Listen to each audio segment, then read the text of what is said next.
I'm a man who believed that I died 20 years ago, and I live like a man who is dead already. I have no fear whatsoever of anybody or anything.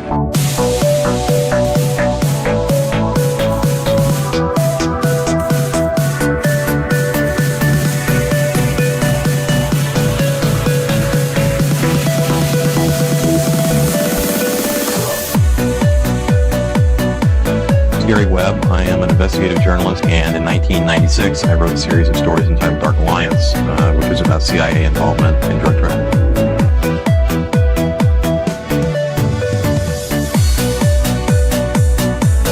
I knew a man who once said death smiles at us all. All a man can do is smile back. We've opened Skull and Bones, the secret society. It's so secret we can't talk about it. What does that mean for America? The conspiracy theorists are going to go on. I'm sure they are. I don't know. I haven't seen the rest. Number 322. I have duty to report this afternoon that my friend and colleague, Tim Russert, collapsed and died early this afternoon. I may die in this cell tonight or in the arena tomorrow. I am a slave. What possible difference can I make? And no official of my administration, whether his rank is high or low, civilian or military, should interpret my words here tonight as an excuse to censor the news, to stifle dissent, to cover up our mistakes, or to withhold from the press and the public the facts they deserve to know.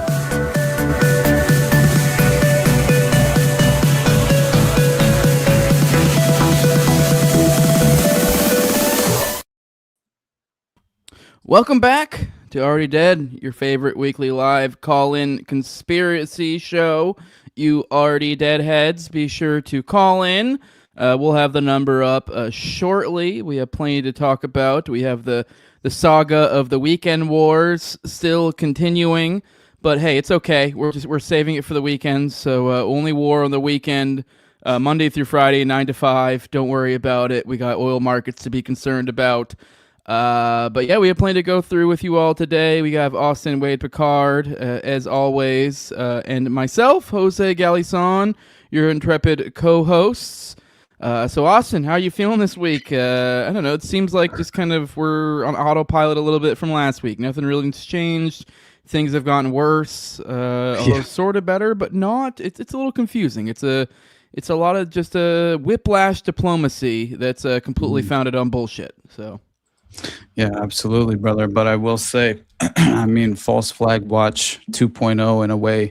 As far as the past couple of weeks, we've been on the lookout, our heads on a swivel, and here we go again. Again is kind of how it feels, right? Just as far as the San Andreas meme. But when I saw this strange report of these major anti-Semitic arson attacks, or at least one specifically that happened in London, that was called. I thought, where do I sign up? Sorry, yeah, just a joke. To be very clear. You got to be careful these days, apparently, because we're having American sheriffs just order the arrests of individuals, Americans, for being anti-Semitic. But I will say there's a little bit more, details to that story. But I thought this anti-Semitic arson attack specifically on these Jewish volunteer ambulances that were apparently set on fire in London. This is Golders Green, London, apparently, where these 4 ambulances were destroyed. And it's of Hetzela Northwest, which is a volunteer Jewish emergency service providing 24/7 medical aid. And if you look at the original reports from this apparent incident, you have Yeshiva World News, right? This WYN reporter was the first on the scene to document it publicly, posting breaking news with on-scene video footage at like 2 a.m. Just after the London Fire Brigade apparently was called in and showed up to the deliberate arson on Highfield Road, allegedly. And so Met Police confirmed it as an anti-Semitic hate crime immediately on the scene with no injuries. And then instantly you had major publications follow suit, and like CNN and Telegraph News and ABC just a few hours later citing the exact same scene with all the very similar details, right? And instantly, man, you see reports of Iranian passport found at burn site of Jewish ambulances in the UK. And this included a copy of Mein Kampf, okay, also recovered intact in the burnt down vehicles. So tell me what that resembles in the instant memory that comes to mind in terms of 9/11 and the supernatural passports that evaded any sort of burn damage whenever they fell from the the passenger airplanes, right? It's just maybe it's more of an act of God. You ever hear those stories about like when your grandma will be like, "Oh, then the house burnt down, but the Bible was still there." And it's like supposed to be this weird twist of like, oh wow, the Lord works in mysterious ways. It's like, Janice, your house burned down. yeah, get real with yourself, please, because so the Mein Kampf survived the blaze, and we should all interpret something out of that. I don't know what an omen that is, but right. I think it means something. Second coming. 100%. Hey, that's what we're meant to believe at this point. And I will say major escalation in the Iran war conflict, but we can kind of set that aside for a brief moment, because I think it's worth tabling just to address the fact that our buddy Jake Shields, right? I saw him post on this ambulance attack, and he posts, "Why do Jews have special ambulances just for them?" Yeah. And I thought that was a poignant, kind of. I bet you this is a bit speculation, but the first thing that came to mind that when you said that is I would put money on it. It's some sort of welfare scam. It's whether it's a tax write-off or what, and then they just get a fucking old ass bread van. They call it an ambulance. They have like one Jew, maybe even their wife, not even really like the dude, just like kind of, have a phone number, and then they just somehow rake in some sort of welfare benefit of some sort.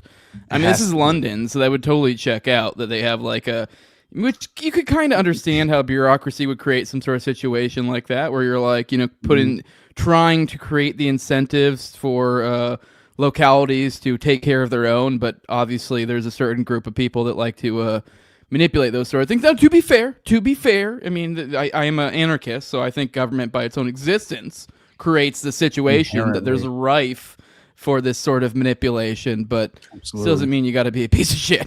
Yeah, exactly. But I do think the fact that the very same organization, which is this Hetzela ambulances for Jewish communities, apparently there's one in New York, right? And they basically offer this 24/7 ambulance service to the Jewish community specifically. And so New York Jews also have their own Hetzela ambulances. And in 91, I found this to be kind of interesting. Race riots apparently erupted after a 7-year-old African-American boy was hit by a car escorting a, quote, grand rabbi that ran a red light. The Hetzela ambulance loaded the Jewish car driver but left the child behind to die in the street. So, yeah, I don't know. I mean, obviously, take care of your own is the concept behind this organization. That was in 91, so who knows how much they've evolved. I doubt very much, but you never know. I will say that there's a ABC News report on this specific case that I thought might be worthwhile, because just the way in which they highlight and grant the spotlight to specifically hunting down anti-Semites, right? And basically this eruption in anti-Semitic propaganda and individuals on social media and things of that nature, who are clearly this is exactly what we've been shouting from the rooftops for months at this point. I mean, probably years by now, about the justification. And I think it's effectively happening. The slippery slope is taking form, and we're kind of witnessing it happen in real time. But anyway, I'll share this real quick. Jewish volunteer ambulances set on fire in London, investigated as hate crime.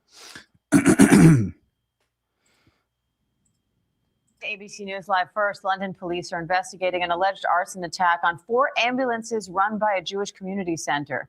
Police say it happened early this morning in the city's Golders Green section. Authorities are reviewing this CCTV footage showing the moment they were set on fire. Now police say the attack's being treated as an anti-Semitic hate crime, and they're searching for 3 suspects. Our Maggie Rulli's in London with more.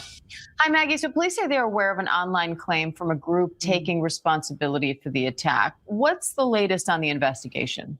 Hey, Diane. Yeah, right now this investigation is still ongoing. But as you noted, the arson attack overnight, it is being treated as an anti-Semitic hate crime. Those 4 ambulances belonging to a Jewish volunteer emergency service, they were set on fire, causing the oxygen canisters to explode. Now, that fire happened right outside a synagogue, as you mentioned, the Golders Green. It's a traditionally Jewish neighborhood in North London. Witnesses say they saw 3 people approach the ambulance right before the fire, and police confirmed that they're currently going over and going through surveillance footage. Now, the counterterrorism police are investigating, but Dan, at this point, no arrests have been made. Police say they're going to step up their support for Jewish communities in London, but we're also seeing other attacks on Jewish communities around the world. How are people reacting to that? This is what's concerning, Diane. I mean, this month alone, there have been multiple attacks on Jewish sites around the world, multiple in the Netherlands alone, including an explosion at a Jewish school in Amsterdam. Gunmen opened fire on 3 synagogues in Toronto. In Belgium, a synagogue was bombed, and an attack targeting the Jewish community was thwarted in France. And then, Diane, of course, there was that horrific attack in the States in Detroit, a man driving his truck into a synagogue with dozens of children inside at the time. Now, none were hurt. The suspect's family in that incident was killed. Whoa, back up. And many experts are they talking about that thing from the other week? There were kids in the car. That was not reported initially. Yes. That's right. new. Sorry, not to. I just thought that was significant because that's definitely a whole different new wrinkle in this in the story there. Okay. Yeah. Did they just mention that a member of the suspect's family wound up dead apparently in the following days? Because that would also be very interesting. Yeah. But again, what does this reflect? I mean, it's anti-Semitic gladio worldwide. Yeah. That's honestly what it feels like in a real way. Some way of deflecting away from the ongoing genocide and current ongoing conflict in Iran, which is clearly stoking a worldwide. I mean, this is World War III in its early stages, in my opinion, right? And as much as people would like to act as if this is some, far off. Dystopian outcome. I think BB, assuming he's alive, is going to drop a nuke. So, I mean, actually, not even assuming, regardless of whether he's alive or not, they're going to have. Right. I think they're going to drop a nuke, and I wouldn't even actually be surprised if the hand gets overplayed if BB ends up being some sort of scapegoat, which would even more lead into the fact that he may not even be alive. So they just got to squeeze it out long enough until they're ready to play their scapegoat plan. So right. I will say whether or not Netanyahu is dead it's not. It honestly doesn't even matter at this point, right? As much as it seems like the ultimate purpose of the Netanyahu proof of life conspiracy was to ultimately weaponize this narrative and concept in general, in a certain sense, not as if that's the priority and the number one, factor in the agenda that they're pursuing. I highly doubt it, but why would that not be a convenient consequence of the outcome in itself, right? Of people who, took the bait, whether you believe it or not. I do think it's being utilized and leveraged against the public in that very sense, in terms of the debunking of Netanyahu's alleged death, right? Which obviously has been reported by mainstream publications. So they're pushing back in a real way. And just to comment on that real quick, I just think that the big takeaway for our people is just don't be retarded. Realize the landscape. Be willing to express what you know in a relatively accurate way. I mean, obviously, people are living their lives. You can't go to great pains to specificity for your language at all times. Right. But generally speaking, if you're somebody out there, yep, Netanyahu's dead, or even the opposite of there's no fucking way he's dead. There's no way he's dead. Yeah. Either way, you're kind of an idiot, and you're kind of playing into it. It's just be we're in a current landscape with the information situation where we're kind of in a post-reality state. Right. And so and even then you can kind of make the point that it's really kind of irrelevant, whether it's BB or whether it's the government of Israel. It's all the same difference.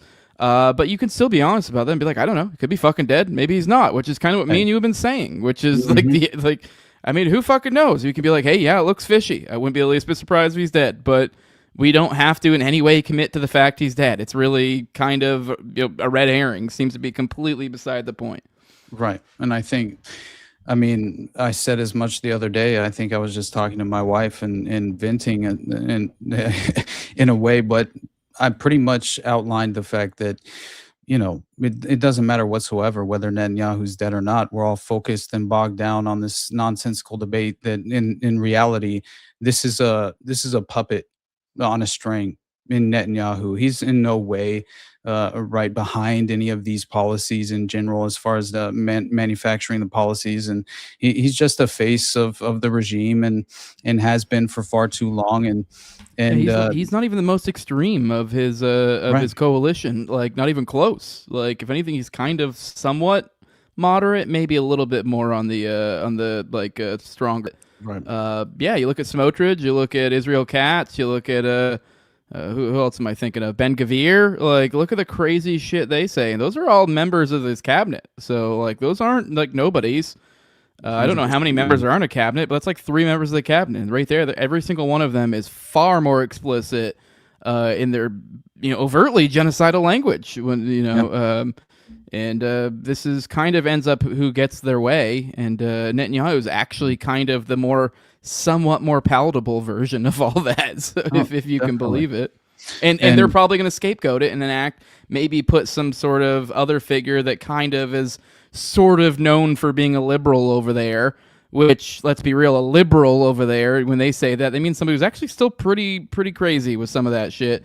He's just a slightly more palatable. So they'll probably essentially get their own version of an Obama after they, pass off all the bad juju on Netanyahu, when that didn't even matter to begin with. Because like I said, you look at their coalition, especially the way that their politics are structured, that's the coalition. That's I mean, regardless of who you have leading it, that's going to end up being what probably ends up happening. So exactly. And Netanyahu, you saw that press conference, right? He comes out and publicly reveals himself for the first time in quite a while, and the first thing he says is, first of all, I just want to say I'm alive and you're all witnesses. And then it was in that very same public statement that he basically says, Jesus Christ has no advantage over Genghis Khan, because if you are strong enough, ruthless enough, powerful enough, evil will overcome good.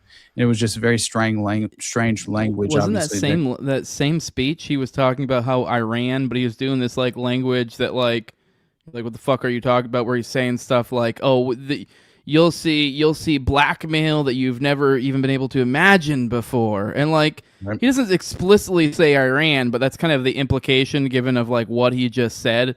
But you also can kind of, some of the things he's saying, completely understand this is like, bitch, this is what we're going to do with you.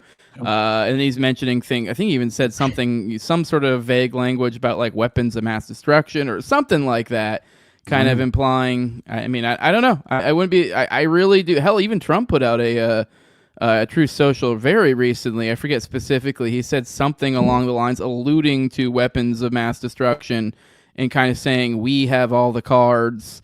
So now I actually don't think that the United States would be the one who dropped a nuke in this situation, but they're already throwing it out there. And I think if Israel does it, I really do think that they'll probably be almost certainly completely in the know. We get this fiction thrown about that Trump's being led by the nose. But I think that's big time major cope. Like maybe he doesn't want 100% exactly the game plan that the Jews are rolling with. But like, I mean, maybe he would wish it to be different. And yeah, maybe there's a blackmail component that causes him to somewhat fall in line. But I think it was, to some degree, this was kind of the known plan. I mean, maybe there's some minor detours, but I don't really feel I read this report that basically claimed that when Steve Witkoff and Jared Kushner were meeting with Iran, basically Iran thought it was very strange and made the statement to basically say as much, right? Where they thought the fact that the Americans didn't provide or bring any nuclear experts into the negotiations. That was very strange, just at face value. That clearly the implication was they had no real intention of acting in good faith as far as the negotiations were concerned. So, I mean, the fact of the matter is this was doomed to fail from the start. This conflict was on the table from day one, and we warned as much the moment Trump took office. I think maybe even before that, as far as not to take any strange victory lap, because obviously the outcome is absolutely dystopian. The point being, how people don't see this for what it is earlier on and continually fall for this, right? Just kind of smoke and mirrors and very naive and vulnerable outlook on the paradigm of power in general. It's frustrating to see, but I will say, to fuel the speculation on Netanyahu's proof of life conspiracy, you have his son suddenly, basically after Netanyahu cancels his plans at CPAC just before the basically this happened, right? This was on March 21st that I saw this basically post, and yeah, so Netanyahu suddenly cancels his plans to go to CPAC, and then you have his son replace him, Yair, not Netanyahu, and this happened in Hungary. And it was a strange interview that I saw of him. It was very short, but still. The fact of the matter is, I kind of looked at this as just as far as certain prominent personalities that kind of, at the very least, they wield some sort of influence, right, in the public's, just as far as public perception, right, just in terms of their platform in general, like a Joe Rogan, for example, who have become almost the target of these attempted, just as far as damaging the credibility of individuals such as this.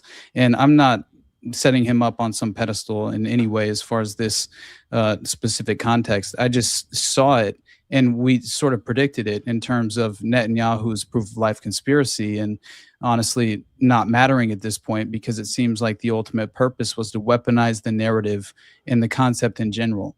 And I saw that playing out in a certain sense as far as prominent profiles on social media coming out and making these, streaming crocodile tears about how they used to love Joe Rogan, and what a shame, using this example of Joe claiming that he thinks Netanyahu's dead, and Netanyahu's brother's dead potentially as well, whenever he made that claim on one of the shows recently.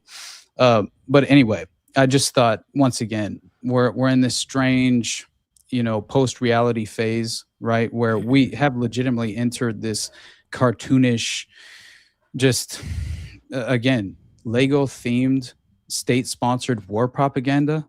Like, that is actually entering a cartoonish phase of post-reality that we never, at least I never personally thought possible in my own lifetime. I never really considered it, but at the same point, it's like, wouldn't you imagine you would want to, at the very least, present yourself to the public in a more professional way? But I mean, we're pushing, just as far as the concept of allowable opinion, into, yes, this very just almost, it's a childish version of reality that I think the vast majority of Americans are kind of like eager to accept and embrace. And I find that concerning, considering the circumstances. But yeah, a lot of people are falling for the slop. I did want to address something I keep seeing in the chat, and maybe I shouldn't even let me bother me, although it's not really that big of a deal. I just saw somebody in the chat, which I guess is apt with the sort of show that we run, kind of like, well, nukes aren't real, nukes aren't real, nukes aren't real. This is an egregore, so none of this matters. Nukes are real. I mean, maybe I'm putting a little bit of words, but I would, once again, to kind of in the same vein as the whole BB thing, I kind of think it almost doesn't fucking matter whether nukes are real or not, because if you assume that nukes aren't real, then let's be real here. The play here is some sort of orchestrated theater to do nukes, whatever that means to you, because they've done this before, and this seems like the game plan that's rolling out in front of us. So even if you're someone who doesn't believe in nukes, Like, it's like you would then I would assume the theory is that they somehow faked it. They just had big explosions. They called it nukes.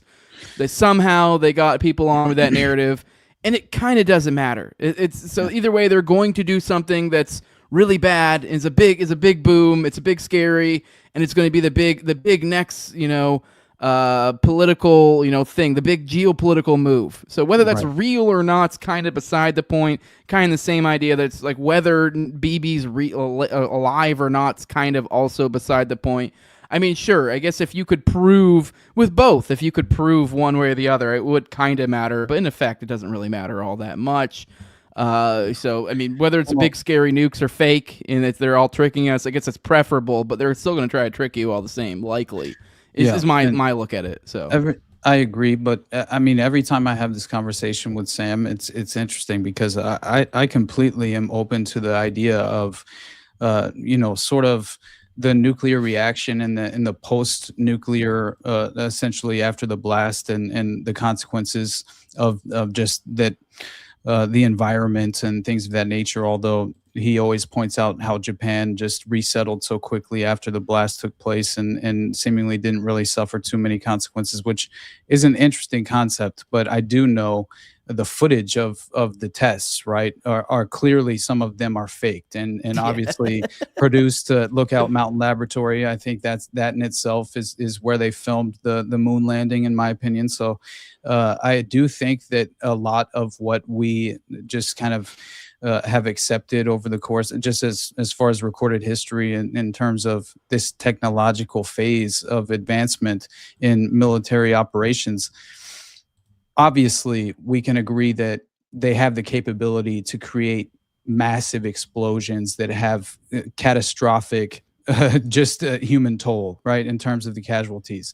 And that alone matters. And I think as long as we can agree that exists and is a true unfortunate threat, then what does it really matter? As far as, like, once again, we're at that same crossroads of, like, well, we don't have to necessarily agree that nuclear warheads exist, right, and the capability has legitimately been achieved, but we can at the very least agree upon the insane capability of the military operations in terms of the permanent establishment and what they can engage in terms of the human cost in war, and that alone is what matters most. I think should be paramount, and at the end of the day, we can kind of table and couch the details and semantics in terms of that. But I will say, man, what Trump came out and made a statement, mission accomplished. He declares a victory over Iran. The war has been super won. important to read the fine print, guys. Super duper important. We are in fact not ceasing all hostilities. In fact, what he said is that they were in talks to make a deal, and even then he wasn't even really talking about ceasing hostilities specifically. What he's saying he was going to do, what he was actually doing was saying he was not going to attack the energy facilities, civilian infrastructure, like he said he was going to do. 48 hours prior, he gave a big warning that if they don't open the Strait of Hormuz, that's what he's going to do, but nothing changed.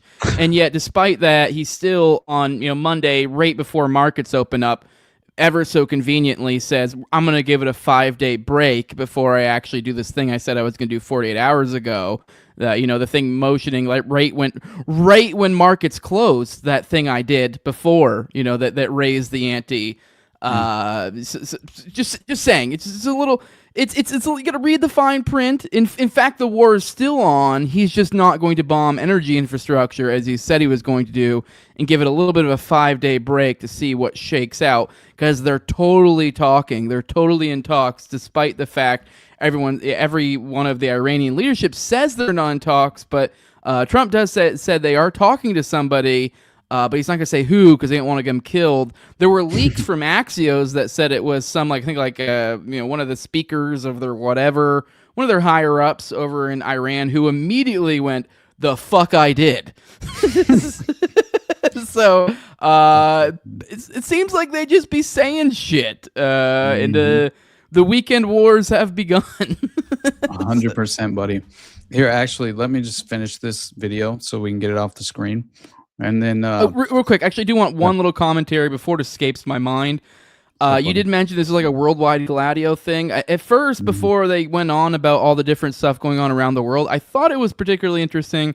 This is reminiscent. I mean, this isn't some great big point I'm making here, but this is reminiscent to me of the stuff that was going on in Australia right before the Bondi Beach stuff popped off that we covered here, where they had bombing of ambulances. Some Jew ambulance got set on fire, and they're, conveniently is a perfect little fucking video of like, look, here it is sort of on fire, and oh, cool, we're going to probably get some insurance money now and attention, and it probably was some sort of welfare scam to begin with. And then, lo and behold, we have some super sketchy attacks. Ask no questions about that. Nothing weird going on there. But now we're seeing this around the world. We're seeing these low-level anti-Semitic hate crimes seemingly bubbling up all at the same time. So it makes me a little bit concerned, especially since at least before we had the consideration of it kind of being localized. So whereas now it's just kind of all over the fucking place. So we can't even really get a feeling on where this is going to pop off at. But I have a feeling something's going to pop off, organic or otherwise. So because both are believable. Exactly. And especially when it's such a valuable tool in terms of moving this dystopian agenda forward.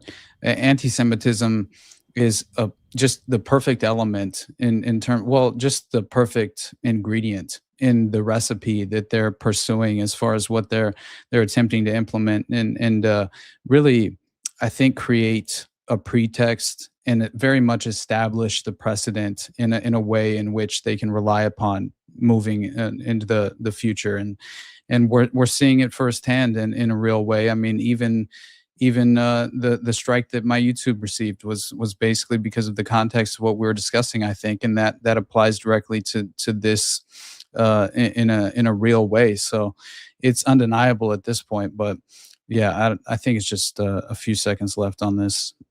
The war in the Middle East right now as fuel for these attacks. But Dan, now countries far from the Middle East are being left scrambling, trying to increase security in the Jewish community, trying to thwart these attacks from happening, Diane.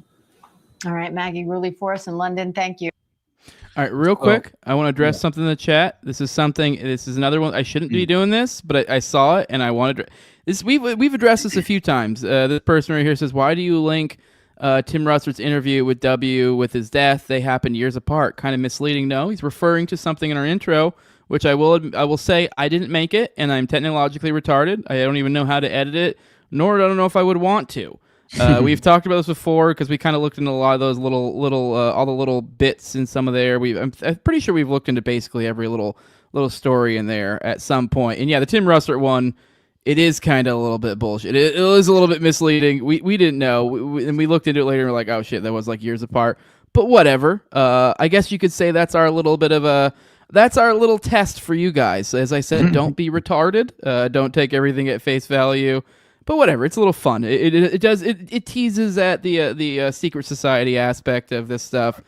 I don't know. Yes, if it was up to me, if I was going to be 100, I'm not going to lie to you. There's a little bit of autism in me that kind of goes, but whatever. I think it outweighs it. It's a fun choice, and whatever. I guess it's a little bit of a quality filter. If you someone in our audience that were like, "Oh, isn't it crazy? The feds totally killed Tim Russell," I'd be like, "Did they really though?" I mean, maybe they did. I wouldn't be surprised if they did, but maybe you should raise the brain cells a little bit. I don't know.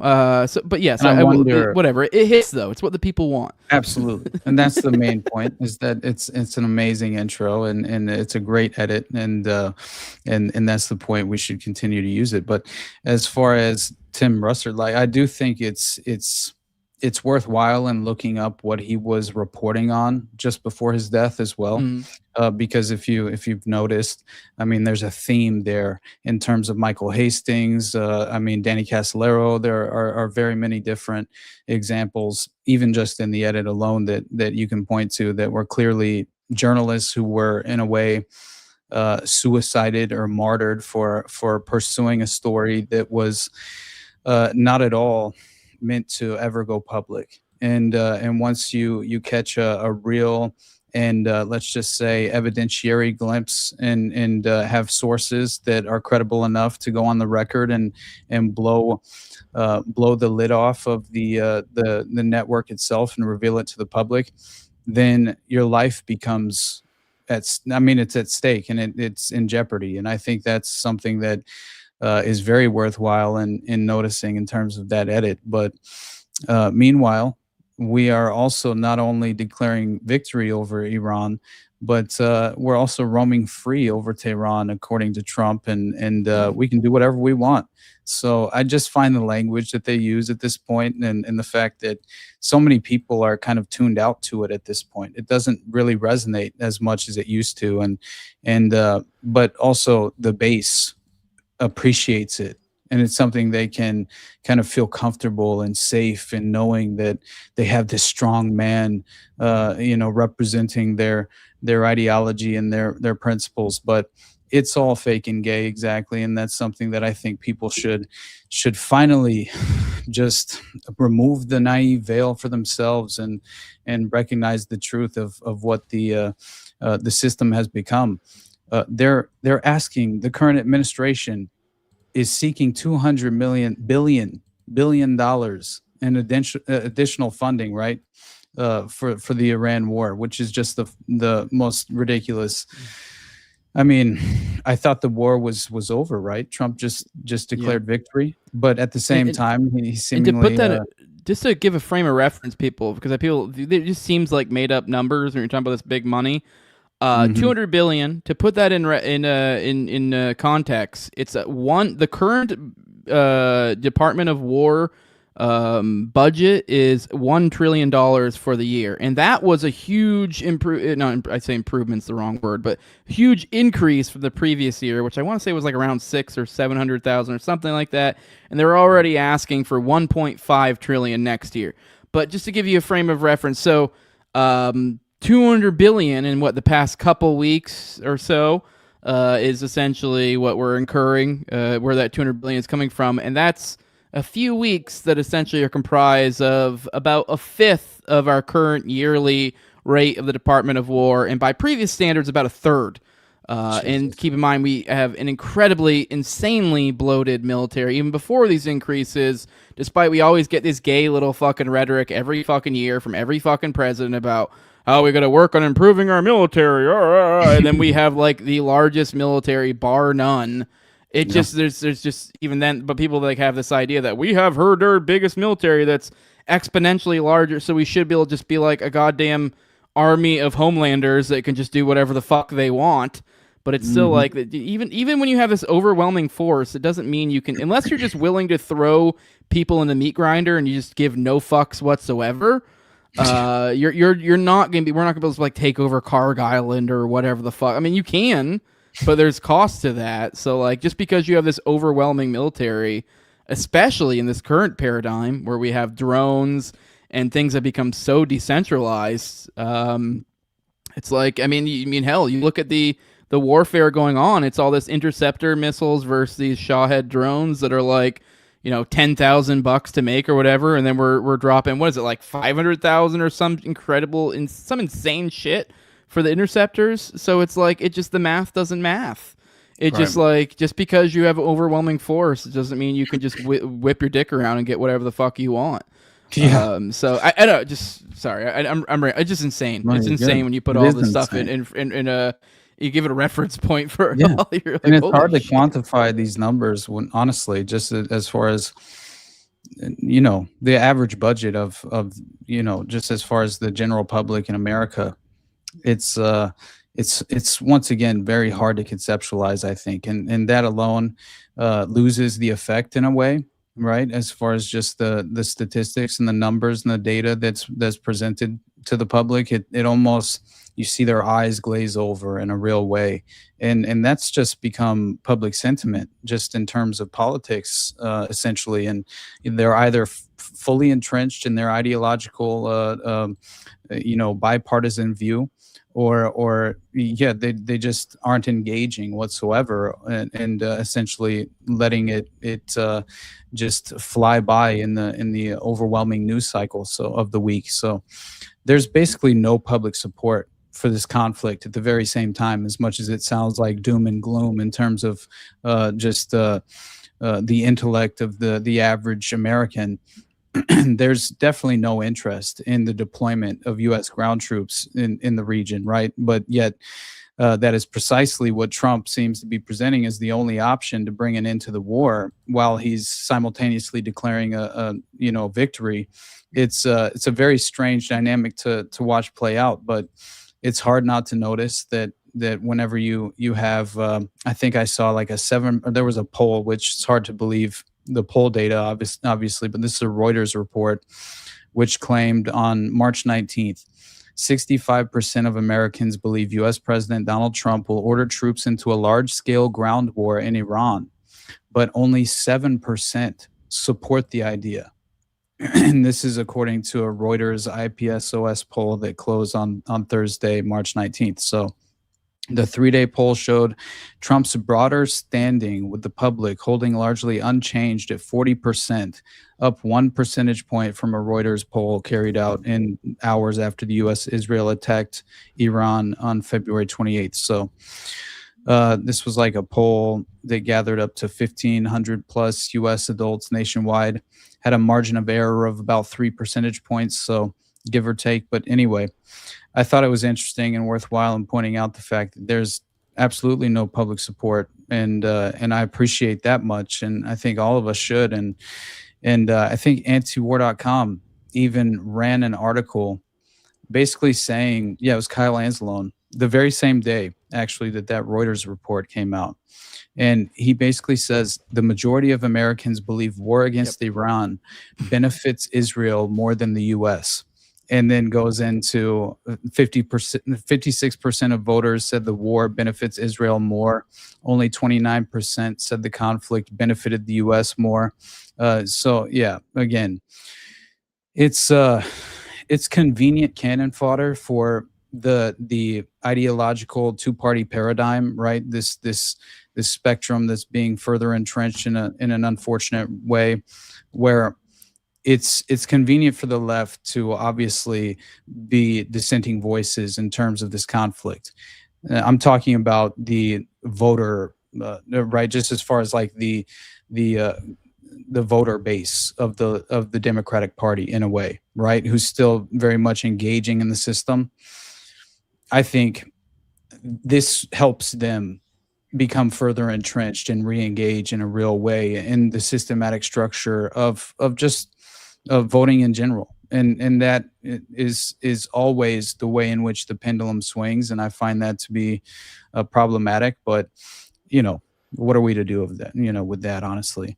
But anyway, so Trump's sending, obviously he's authorized ground troops essentially to send to the region, and we have thousands more that are heading over there. And once again, it's just not even really being discussed, other than the kind of usual suspects, as far as people who already are completely adverse or against and opposed to the conflict at large. They are very much vocal in the current moment, but other than that, no public sentiment is being swayed either way at this point. And I do find that unfortunate as well, because meanwhile you have a cigarette burns and an infant toddler being tortured in Gaza by the IDF, basically. What, cigarette burns and nail wounds in this toddler to allegedly coerce the father. I looked into this just briefly, and you have a 1-year-old child tortured in Al-Maghazi to pressure the detained father during interrogation. Israeli occupation soldiers subjected this 1-year-old child to torture in central Gaza to force his father into making confessions. And basically the child is identified as Karim Abu Nassar, who was detained near the Al-Maghazi refugee camp after his father, Osama Abu Nassar, was caught in gunfire while attempting to buy supplies. So the fact that it was like 10 hours before they released this child and handed him over to his family. And so apparently throughout that process, you had them go. I mean, stoop to an insane. Obviously, this is happening so very often that this is just one great example we can spotlight and hopefully make people a little bit more aware of the level of just human rights violations all throughout Gaza. But not only that, you think this won't extend to Lebanon, to all these various regional conflicts. Yeah, Lebanon, Syria. Mhm. They're attacking, which is the Syrian stuff is wild because they were, the HTS, the essentially the Al Qaeda group that's running that nation, had right at the kind of the start had signaled. So I obviously don't know specifically what they meant by it, but they signaled essentially some level of solidarity and being against Hezbollah and Lebanon. And then there was these reports, so kind of shortly after that, I think the U.S. was apparently rumored to be pressuring Syria behind the curtain to kind of like get them involved to help Israel. And the reports were that they weren't really having it. Obviously, I do think to some degree they a little bit are of a puppet regime of us and Israel, but I really do think it was more just like the facts on the ground. They were probably just like, yeah, we just kind of came in power. I don't really want to be seen as working with Israel to oust Hezbollah.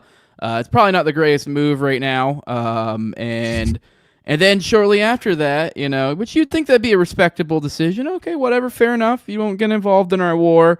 But that's not how it works with Israel. They've been attacking Syria now. They haven't said actually they have said the reasoning. They're blaming on some shit from like weeks or from like months ago, I think. The whole weird minority. I don't know if you were paying attention to this stuff, the Druze stuff that was going on in Syria a while ago.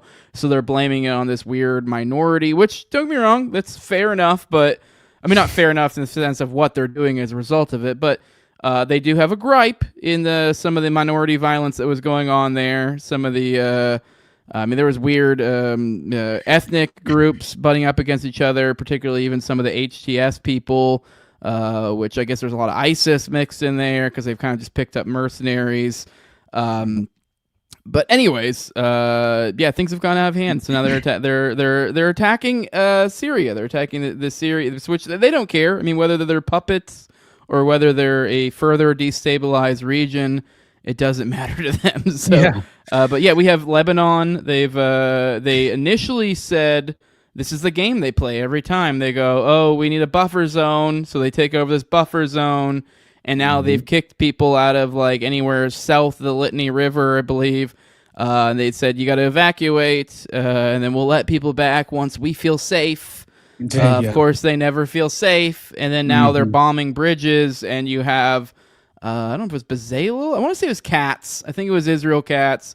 That one of those three main ministers or whatever that was proudly proclaiming that they should annex it. So they're calling for annexation. So they kind of signal everything as they go on. So what'll happen is you'll have one of the ministers, one of the members of the cabinet, calling, overtly for things like displacement of the people, flat out genocide. Things like war crimes, and then what'll happen is when anyone of like that's not them is actually like well, that would be against the rules, and the next thing you know they're doing it. Exactly. So. And that's Netanyahu did just as much as far as I think what did he claim that Iran was basically just unrepentantly striking these civilian sites and targets and basically really accusing Iran and the regime of being guilty of what the Israeli regime currently is guilty of. And you see, as far as the Lebanon conflict that you had referenced, I saw a recent report from Jason Ditz, right? And it was ran at antiwar.com as well. And it basically addresses the humanitarian crisis increasingly becoming disastrous as war continues to escalate.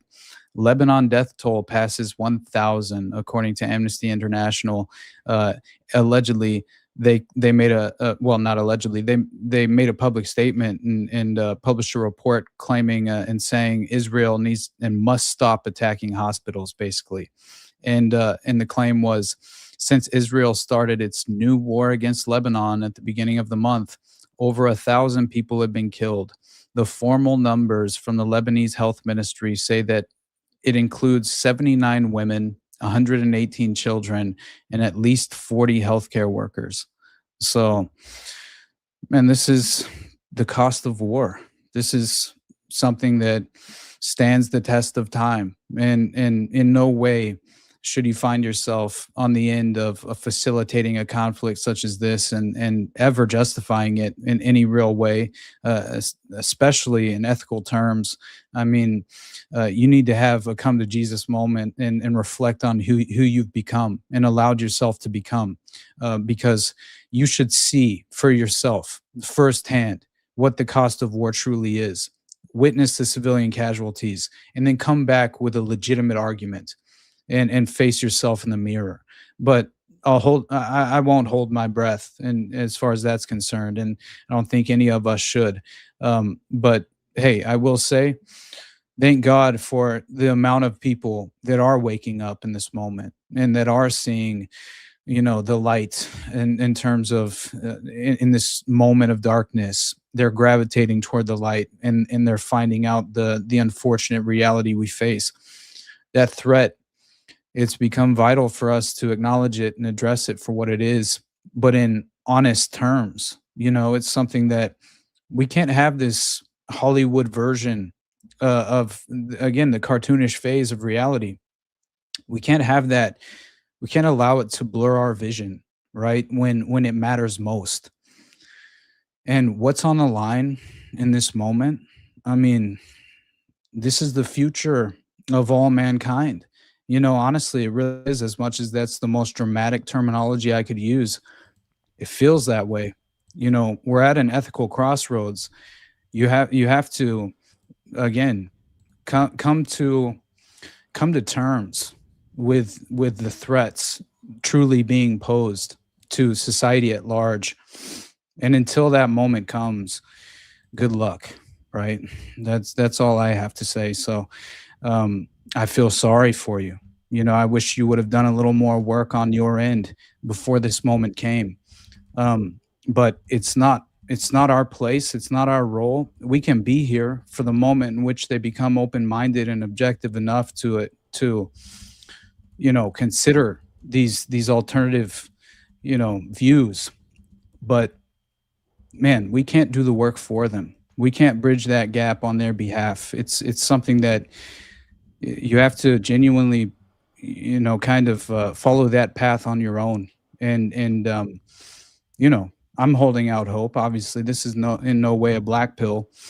I just see, the daily consequences of what is happening on our taxpayer dollars. That's what really rocks me to my core, is that I effectively am complicit, right? All of us. And that's a real problem for me as someone who wants to opt out desperately. I mean, my God, morally, it's hard to cope with, right?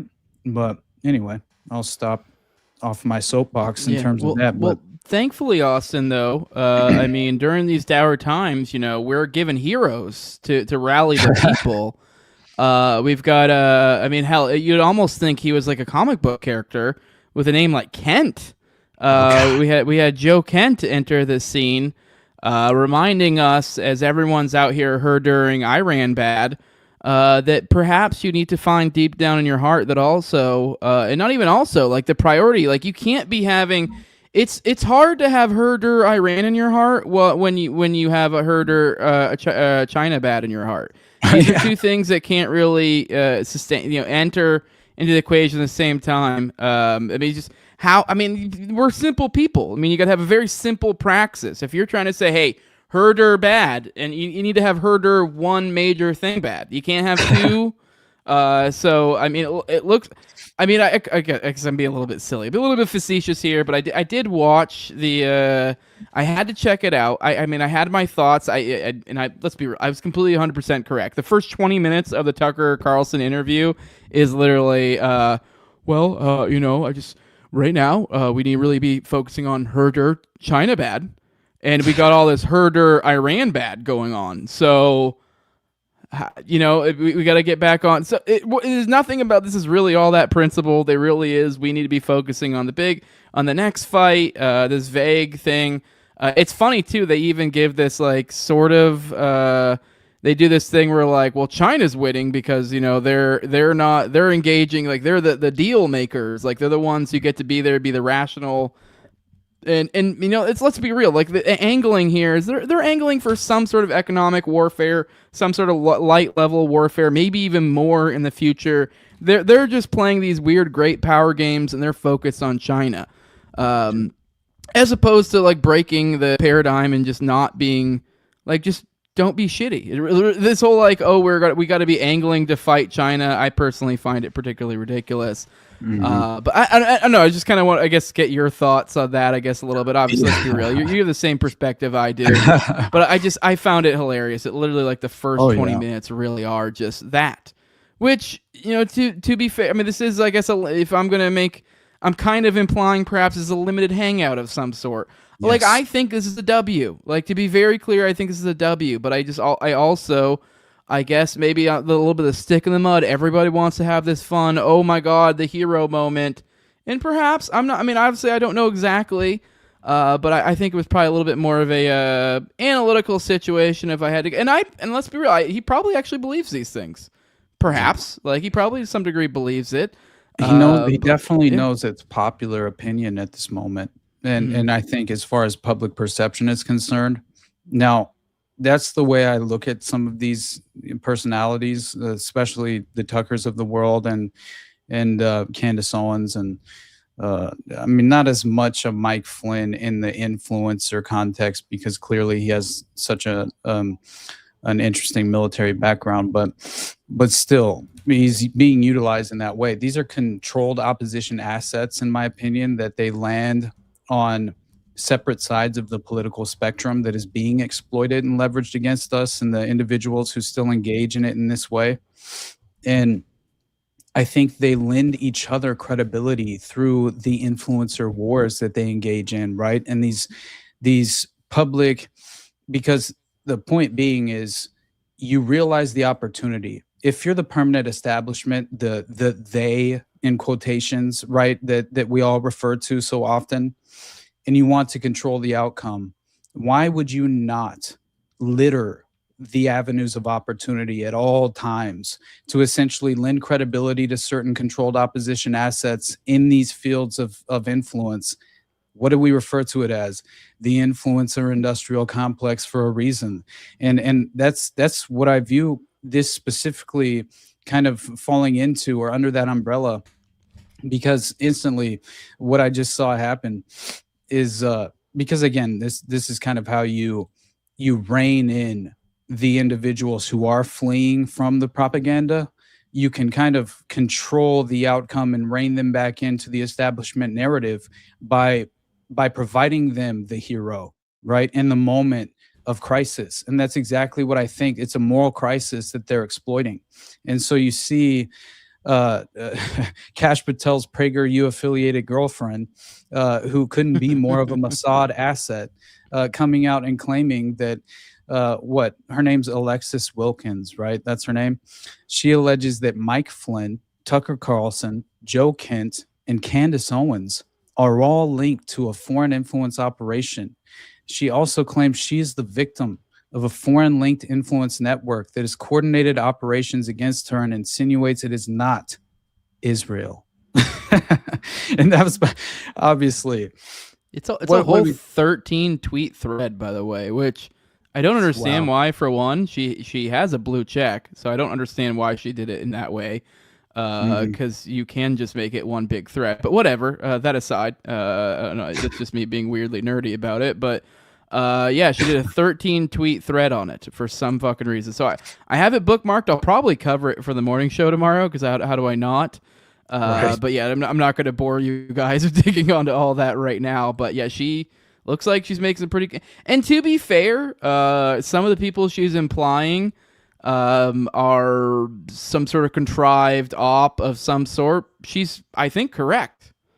But it's like I actually but right before we started, I quote tweeted it with the tried and true Spider-Man meme where they're pointing at each other. But it's like, yeah, I think she's correct. But it's like also like the pot calling the kettle black. Right, exactly. And I think that's exactly what the point is in terms of, like the CIA calling Chabad Mossad, essentially. But sorry, go on. What is the number one tool of a controlled asset or a controlled opposition asset is a limited hangout, right? And so essentially all you have to do is pit yourself against the other controlled asset on the opposite side of the political spectrum, who represents the opposing narrative, and you win on both sides in terms of just again consolidating the influence of the groups of people this will obviously affect and I think impact, and just as far as their opinions in this context. And so I see Josh Hammer, right? We were talking about it privately, and he basically comes out on the warpath against Joe Kent specifically, saying he should be immediately arrested and that he was leaking information. But obviously Josh Hammer provides no evidence of this, but he claims that he even put it in context saying that Joe Kent should have been trying to find Antifa, Black Lives Matter, and the Muslim Brotherhood, but not Israel. And then he goes on to accuse Tulsi Gabbard, right, of running a shadow operation that he views as anti-Semitic. And these are anonymous sources, of course, that provided him this information. But he says Tulsi Gabbard is directly involved in an anti-Semitic influencer operation. Boom. The language that they use hangs them by their own petard in a way, right? Like, honestly, it's something that I think more people should pay attention to. Pattern recognition matters. Understanding the language for what it is. I'm sorry, but it also, to the controlled op, it almost looks like they're reestablishing their controlled op, or they're trying to as well. They're like rebuilding it back up.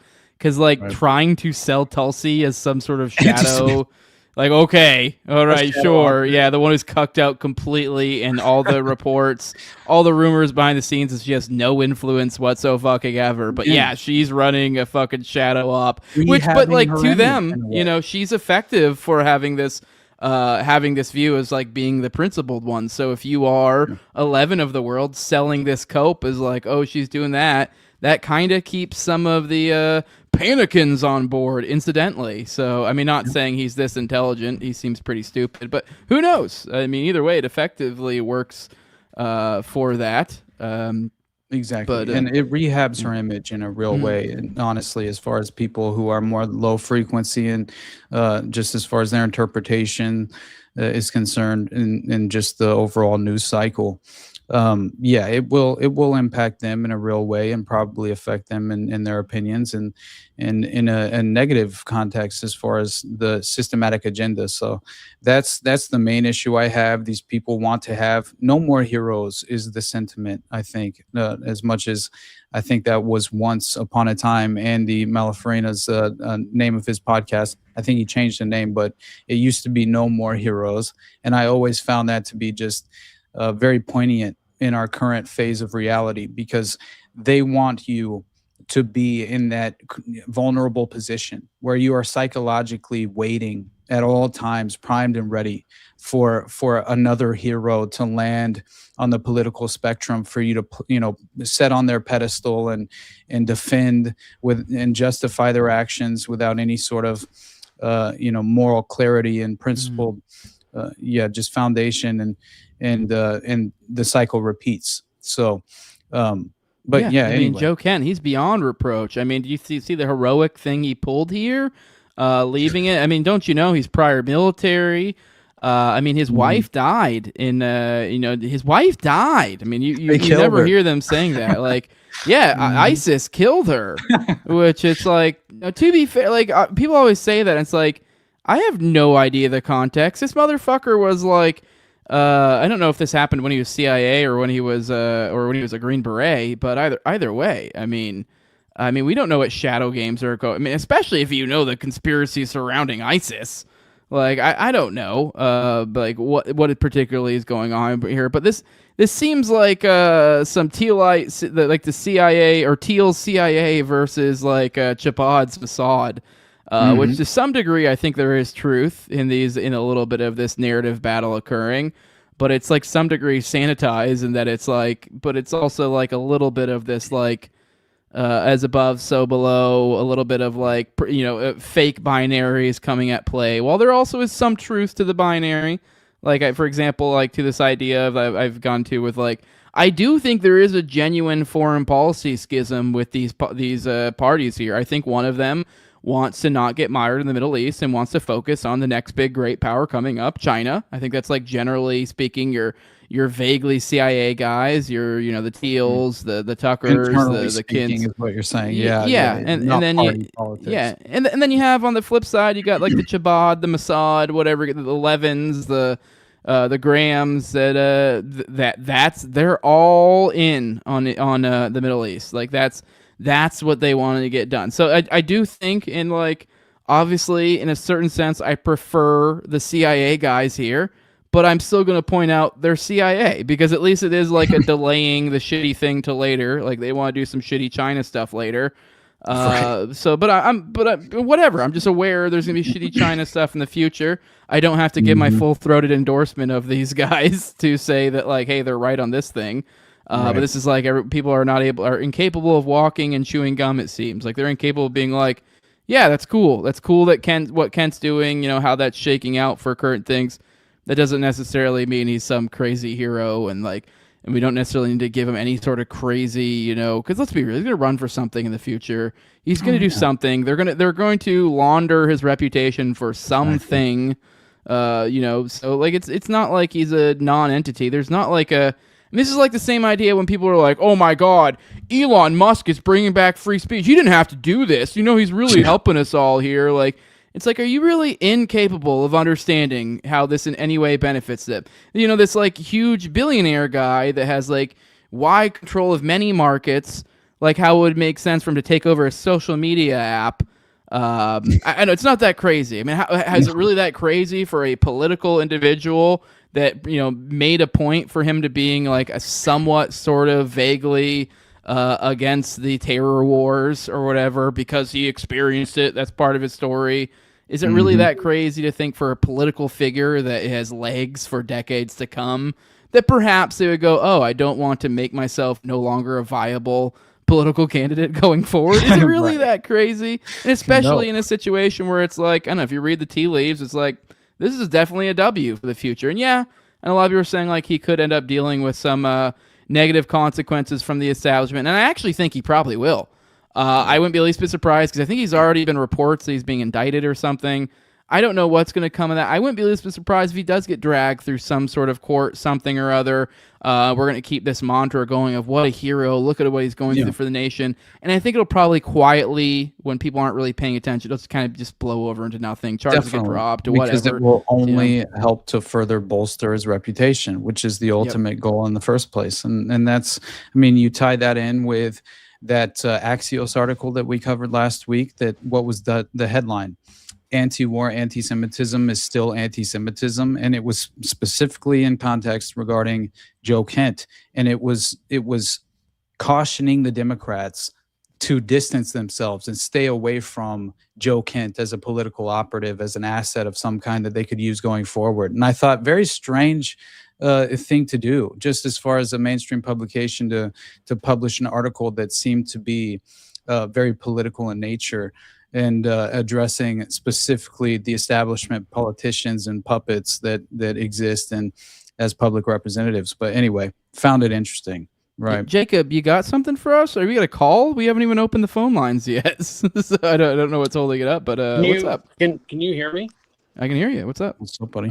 My entire system is not very happy because I had to do too many things. So I'm actually on my phone right now, loading the postmortem. So Okay. So is it we do not have a postmortem right now? Is that what you're telling us? I can play the Lego themed. I swear, if I don't play this postmortem after everything I've just been through in the background, I might just pull my hair out. Okay, well, I'm going to take a moment to address one more thing in the chat, because someone did ask a question for us. We'll answer it pretty slowly to give you the chance to set something up. So I don't know if you can set up the next couple minutes, but I do have, where is he? I saw this earlier and I thought we'd address it. This must be a newer person's show. Someone asking, how does one contact you guys? At work right now, so I can't, but I am interested. And now there is a range of options. This is a call-in show. Typically, we try to get the phone lines going in the first half, but as you heard, our producer was dealing with some issues, I guess. So maybe we'll have phones open in the second half. Now, that is the non-paying option. You can call in every episode. We do, like I said, we try to get them up and running as soon as possible, pretty early on. So you can call in. Obviously, you can be limited audio, and it's going to be a phone line. So it's a little bit nostalgic, but it is a little bit harder to hear. But now, if you're a patron of me or Austin, you don't have to pay for us both, but you should. If you support either me or Austin, we do every week. We drop links to make it just as if you were like a guest, like me or Austin are right now. You can be a talking head on the screen. You can come up for the second half of the show. We save the second half of the show as we're getting ready to go into. I'm kind of going slow right now to give Jacob time to set up the intermission. But after intermission, we usually bring on patrons to come on and ask questions, field calls, shoot the shit, that sort of thing. So now, if you want to try to contact us like personally, I'm on Twitter at TowerGangJose. My email's thelibertymovementglobal@gmail.com. I know it's an awful email. It's from an old project. I just didn't care to change it. So that's how you can contact us. I mean, if you're trying to be part of the show, though, like I said, you can do the call-in option for non-paying, or you can hop on a video call, just like me and Austin are right now. And that's, for me, that's $2 a month. I think for Austin, I think your lowest level is like $3. I mean, pretty low either way. You also get the added exclusive paywalled show with Brad Binkley, Austin, and Sam Tripoli. So if you you get a little extra oomph for that extra $1. So I do not have a perk like that. so that's what you get for that extra $1. But $5 to make you holler. So you just pay both of us. Like I said, you don't have to pay both of us, but you can hop on. As we're getting ready to bring on some people here in a moment, probably to shoot the bull. But yeah, that's how they get a hold of us. Austin, where can they get a hold of you? I guess aside from the show options I listed. Definitely follow me on Twitter at Theater Thug AWP, spelled theater THEATRE, and then also obviously subscribe to the Underclass podcast on YouTube, Rumble, and Patreon. If you can afford it, obviously on Patreon would be ideal. But I think I'm definitely working through my next solo project, so that'll be very interesting. But William sent me on a tangent, just remembering all of the dark and disgusting and disturbing details that were involved in the Hosanna Church scandal case, because he had tweeted me about it and basically encouraged me to finally compose a tweet just in regard to that case specifically, because it always did. It haunts me to this day, obviously, and just knowing the details of it is something that I think is pressing, and far too many people are unaware of that case just in general, and I find that to be interesting. But what is at least relevant to the show is Project Esther, which we talked about privately, right? Which was essentially, it's this anti-Semitism task force and the systematic entrenchment of this, just as far as utilizing anti-Semitism as a justification, it's really coming full circle and revealing itself in the U.S. in domestic policy in a real way, and that kind of reveals itself in this latest example of a Michigan sheriff by the name of Mike Bouchard, who basically ordered the arrest of what he referred to as an anti-Semitic American for trying to threaten and intimidate him by posting a meme, is how it's kind of went viral. Now, there's additional context, and I think obviously the details matter in this case, but still, this is the slippery slope of the dystopian pretext, which we reference so very often, and that's the major point I'm attempting to make. And when you see, honestly, the clip is so funny because the alleged meme that upset this sheriff is it's a Jew meme, basically, right? But again, you have he's claiming that the First Amendment makes people, quote, feel empowered, emboldened, and safe. So basically the point he's making is he needed to teach the public a lesson by using this as a precedent, and that alone is worthwhile in mentioning, and I'll get into the details after we watch this brief clip, if you're cool with that, before we go to intermission. Sure. Yeah, I just think it's so funny, honestly, as dystopian as it is. I give you this by way of example. Some pond scum so good. felt empowered and emboldened enough to put this picture of me up to try to threaten and intimidate me, which of course he didn't do because I signed up for this. Poor sheriff. And by the way, the person that did this said a bunch of terrible things, not just against me, but against a lot of groups and individuals, who, by the way, was arrested today in Wisconsin. My point is this, though. If this person is emboldened and empowered enough or feels safe enough to do this for me, what does he do to a kid?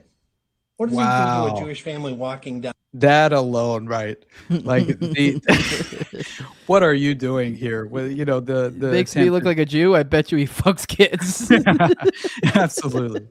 But to bring it up in that context, as far as using this ridiculous just example and obviously flawed, in my opinion, it's hilarious and disgusting and grotesque, honestly, as far as morally speaking. But anyway, down the street.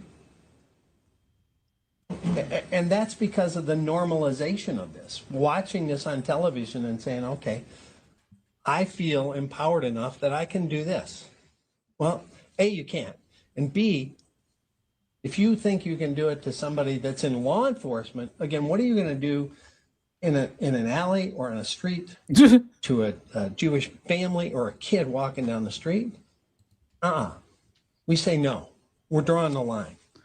Okay, obviously a false equivalency, in my opinion, in terms of that example that he's trying to equate it with, which that, again, I see this, and I'll explain the details briefly in just a moment, but I thought right after I witnessed this just overt display of utilizing this justification, which we harp on every week, I see a report from the CBC, which I know is a rag and very much propaganda, but have done a few different interesting reports that I do find valuable for my own right. And I saw this strange report of Canadian Jews faking anti-Semitic attacks, right? And it says a Jewish family staged 4 fake hate crimes on their restaurant. They were charged by police, waited until the court date was set, and then fled straight to Israel and disappeared. So obviously they never faced justice or any sort of accountability for their actions whatsoever, which seems to be the prevailing kind of outcome. And as far as the vast majority of some of these Jewish Americans and I guess Canadian Americans, I would imagine this applies internationally, right? As far as the ability and avenue that's open and available to any sort of Jewish citizen who would need to seek some sort of refuge from any kind of criminal pursuit or action following them. They can just kind of hide out in Israel, and that being available and to them is just in itself yeah, it just people should be aware of the fact that apparently this does apply, and that there is an avenue to escape accountability and justice, and that is a real problem, and in no way not anything new, right? But this Michigan sheriff, he reported receiving a threatening edited photo, which we saw, that included anti-Semitic symbols. It's the Star of David, leading to the arrest of a suspect. The sheriff emphasized the growing normalization of anti-Semitism and the need for community action against such behavior. And again, it's something that I found interesting because Bouchard reported a significant rise in anti-Semitic incidents, and he specifically noted a 344% increase in targeted reported incidents against Jewish individuals and communities between 2020 in 2024, and then claims this alarming trend underscores the urgency of addressing anti-Semitism in society. And so they want to become vigilant in supporting Jewish communities and action to combat hate and intimidation. And yeah, so again, it's like, if you look into this a little bit and scratch the surface, it's not so simple. It's not as black and white. And unfortunately, this individual who was arrested in Wisconsin definitely is not someone to in any way put on a platform, or not platform, but put on a pedestal, morally speaking. He's not someone that you would want to align with, in my opinion, looking through the details. Just because you might agree on certain sentiments regarding their political views doesn't necessarily mean that they are morally centered, right? And as far as the Oakland County Sheriff's Office, they felt the need to kind of, I don't know, almost kind of, it's really strange the way in which they decided to make this public statement, because it feels like they're kind of provoking the public. It's weird, right? You would think in a police department wouldn't, well, not from the context and the examples that we have focused on, which obviously prove that they would rather escalate than de-escalate more often than not. But they report on this, trying to push back on the alleged anti-Semitic American arrest. So the Oakland County Sheriff's Office tweeted, "For people that are whining that someone was arrested for posting a meme, sorry to disappoint. Not even for threatening, racist, and anti-Semitic comments. He had a prior outstanding felony stalking warrant on something completely unrelated, which drew local police attention to him when someone complained in Wisconsin," basically. And so I looked in just a little bit further, and I'll finish with this point, and that's just basically that he was essentially posting anti-Semitic death threats against state officials on Twitter, is what they're complaining about. And he's due in court, Michigan man, after allegedly being responsible for this. And the Detroit News first reported the case on Wednesday, and basically the FBI arrested James Eugene Carpenter III. And this was last month, citing a specific threat to kill, quote, anyone that is Jewish in the Michigan government, including the state attorney general. So apparently he went a little bit further than, yeah, I don't know. I personally would appreciate, but so the agency said the message was posted February 17th, while Carpenter was convicted in Texas. He is charged with making threatening interstate communications. If convicted, he could face up to 5 years in prison. So we have, apparently he has additional arrest warrants due to the stalking charge and things of that nature. So he's not quite the stand-up individual that some of these viral posts are clearly missing the point because it's convenient, right? And that's what I find to be problematic, is that we have to be objective. It doesn't, you can't just have things neatly confirm your bias at every turn, just as far as the news cycle is concerned. And so that's something that I would just try and, caution anyone to try and uphold that standard for themselves, because it's easy to fall into that trap, and we have to rise above that ideological paradigm and the ideological prison and subversion that Yuri Bezmenov warned us of. It's real.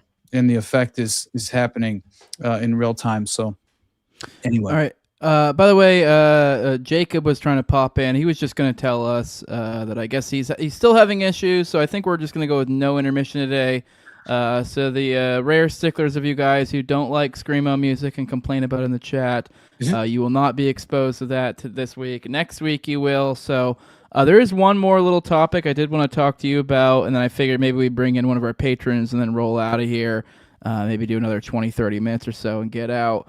But we, God, I totally just had a weird brain fart. Oh, the other thing I wanted to talk to you about, we mentioned before, the Rothschild raid. So, yeah, there apparently, I did not know anything about this. There was a Rothschild raid.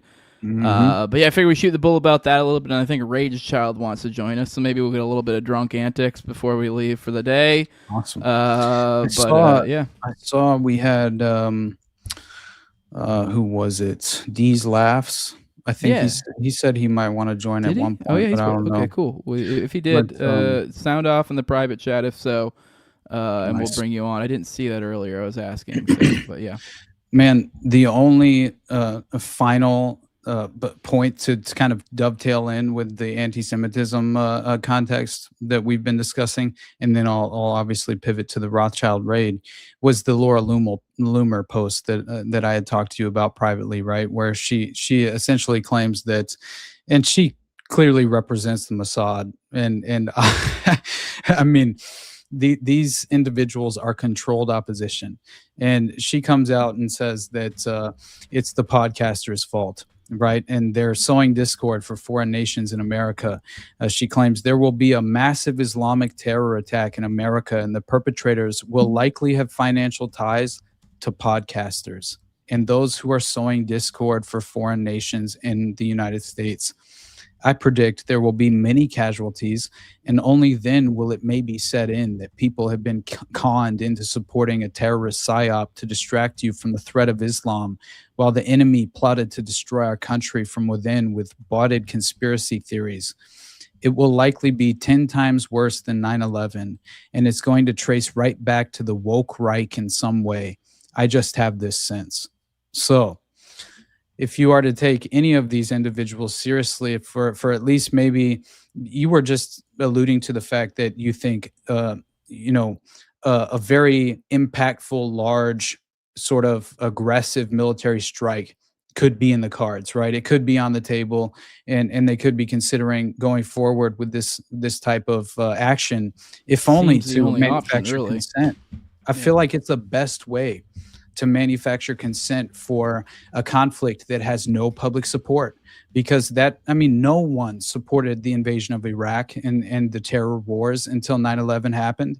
I mean, that was very much what did the Project for a New American Century refer to it as? I mean, we need a new 9/11, right? They were desperate for public sentiment to take a vicious and aggressive change into a direction where they would be on board for some sort of international conflict at large. And that's what I see them, they recycle their playbook too often. And this is what ends up exposing them.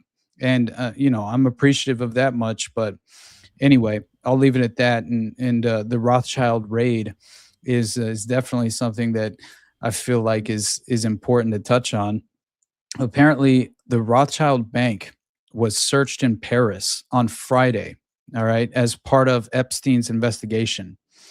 The raid occurred at Edmond de Rothschild's headquarters with CEO Ariane de Rothschild present. This is the very same female, this Ariane de Rothschild. This individual was legitimately corresponding with Epstein in the emails, in the files that we saw personally. I even specifically referenced her in the context of, well, not only was she relevant in the human hunting parties, right? As far as I forget who she had referred to, establishing in terms, basically. Yeah, there were a couple weird emails where it was very something strange, weird right? about hunting. I mean, obviously we don't know, could have been some other, but I mean, given what we know. And not only that, I mean, exactly. But I mean, she basically she's the individual who was responsible for the correspondence in regard to the Epstein genealogy, right? And the Rothschilds and the Epsteins essentially financing Hitler whenever, or at least that he was destitute in Vienna. They financed the home that he was staying in allegedly at the time for a brief period. So that I found to be very much worthwhile, because just considering the hidden genealogy of one Jeffrey Epstein, again, this is no rags to riches story. This man did not come from nothing.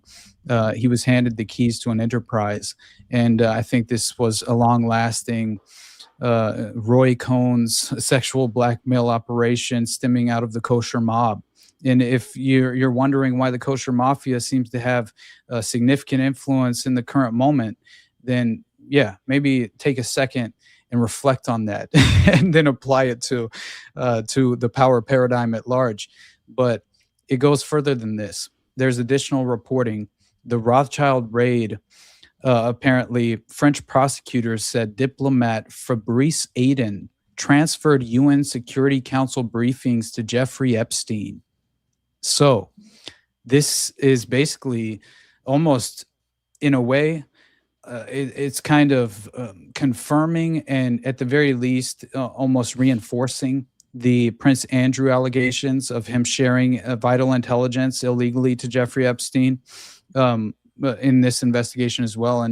And so not only that, Epstein apparently had access to far more classified intelligence and international intelligence as well than we probably would have thought possible. But it seems to be a lot more about state secrets than about sexual blackmail at this point. And I'm starting to wonder,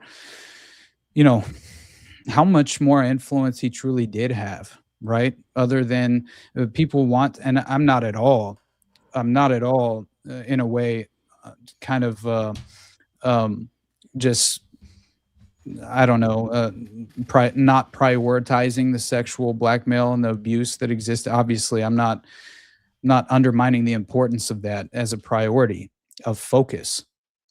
But I will say, I mean, there's no way that we can imagine a world where Jeffrey Epstein wasn't far more influential and pivotal as a player in DC and internationally in that context. Then yeah, it's the Rothschilds were paying that guy $25 million for something.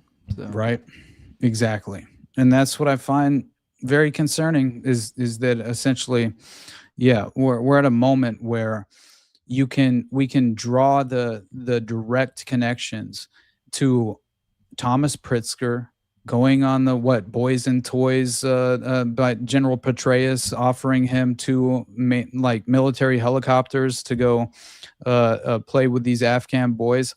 I mean, you have that, and then you tie that in directly with Prince Andrew essentially offering the illegal intelligence to Epstein on the potential for financially benefiting from the Afghan reconstruction project. It's too much to set aside as if this doesn't completely align and provide us with another kind of avenue into the amount of influence Jeffrey Epstein was able to wield.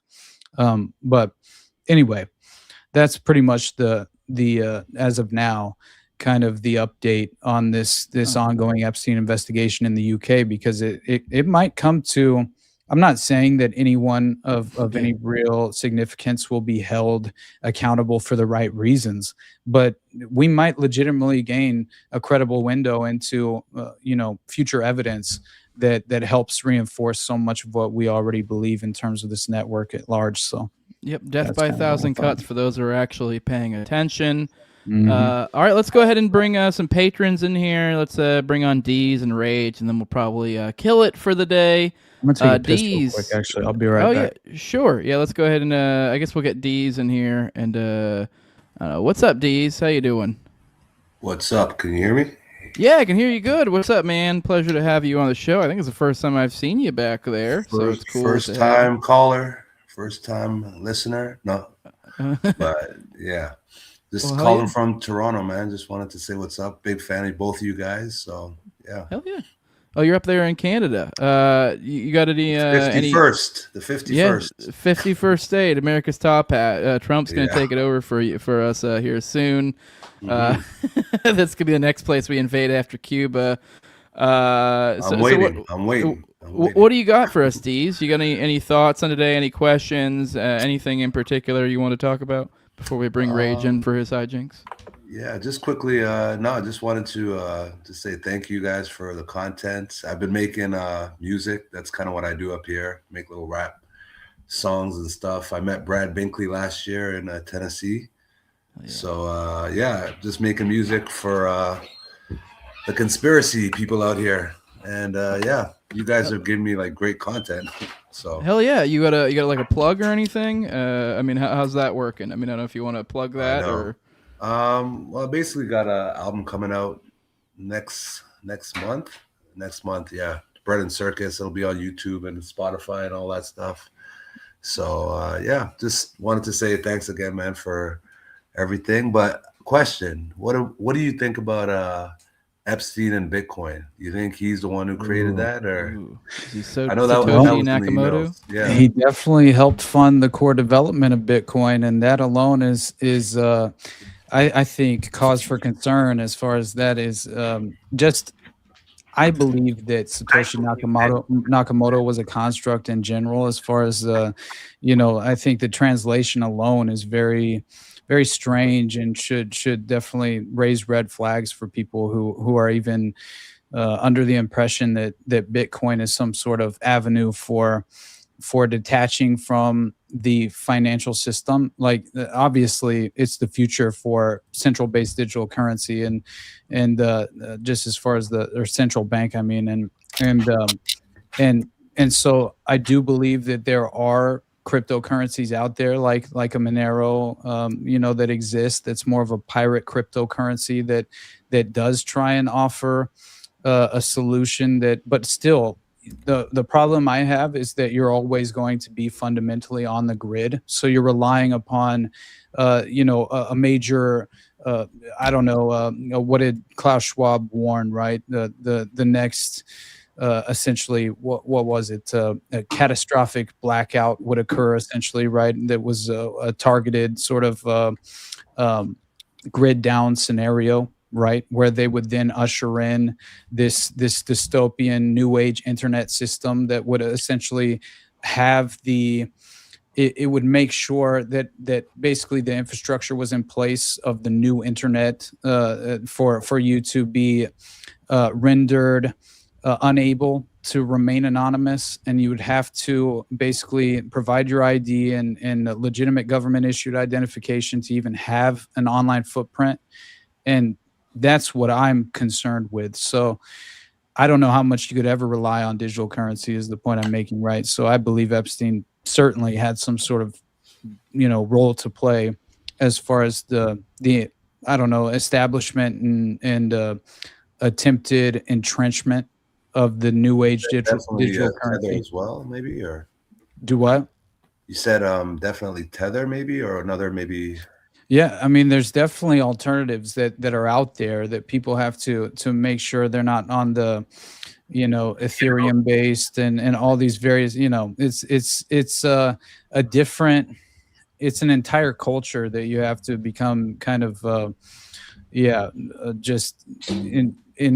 just far too bogged down and just kind of, I forget the term I was going to use, but the point being is that you have to almost like learn an entire new language to engage in that. It's not that complicated, but it's still complicated enough. I view so much of the digital currencies as money laundering assets as well. So I think so much of Epstein's involvement could have just been an avenue of money laundering. I mean, he was working with Bannon, I guess we don't know he was working with Bannon we don't know this is how it's met, but most people are surmising that there's a good chance that Bannon and Epstein linked up over his online gaming currency. He was doing... Funny. Yeah, he was doing, I believe it was for like World of Warcraft. And I think Epstein might have been in some sort of World of Warcraft gold thing or something. Not really even a scam. Yeah, so it was just like a thing where people online, World of Warcraft, could literally buy gold using money, like the on-game currency, and so that's obviously an opening for essentially money laundering right there. And I think Steve Bannon had some sort of company tied into that as well. So a lot of people are surmise that this is sort of so. Yeah, to your point of like he was looking for multiple avenues of money. Now I don't know. I've heard a lot of people. I'm kind of out of my depth when we get to the nerd stuff like this. But I've seen a lot of people surmise that perhaps he was involved in like some of the early Bitcoin. Definitely was like interested in some of the schisms when it came to like small chain, large chain type stuff.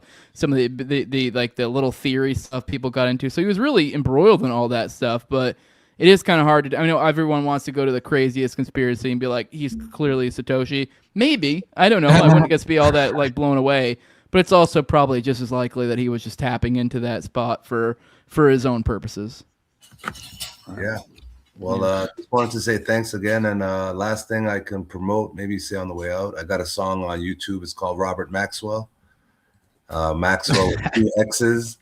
But yeah, check it out. And other than that, guys, you have a great night.